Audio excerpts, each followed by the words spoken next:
कामती गटातून शिवसेनेच्या अधिकृत उमेदवारांचा प्रचार वेगात. मशाल चिन्हाला मतदान करण्याचे आवाहन.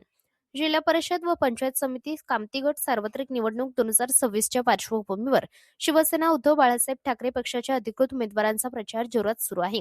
शिवसेनेच्या मशाल या निवडणूक चिन्हावर मतदान करण्याचे आवाहन उमेदवारांना करण्यात येत आहे. कामती जिल्हा परिषद गट क्रमांक 25 मधून सर्वसाधारण महिला प्रवर्गातील उमेदवार सौ सुनीता अशोक भोसले, तर कामती पंचायत समिती गट क्रमांक 50 मधून ओबीसी महिला प्रवर्गातील उमेदवार सौ मनीषा सिद्धाराम हामणे या निवडणूक रिंगणात आहेत.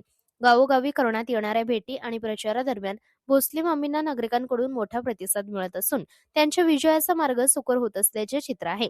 शिवसेनेचे वरिष्ठ नेते, पदाधिकारी व कार्यकर्ते प्रचारात सक्रिय सहभाग घेत असून घराघरात जाऊन मतदारांशी थेट संवाद साधला जात आहे.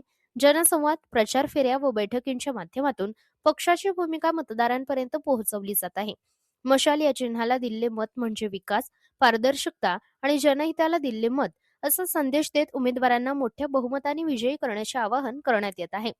मतदान दिनांक 7:30 ते सायंकाळी 5:30. कामती गटातील मतदारांमध्ये निवडणुकीबाबत उत्साहाचे वातावरण असून यंदा विकास कामे, पारदर्शक कारभार आणि जनहिताच्या मुद्द्यांवर मतदान होणार असल्याचे स्पष्ट संकेत दिसून येत आहेत.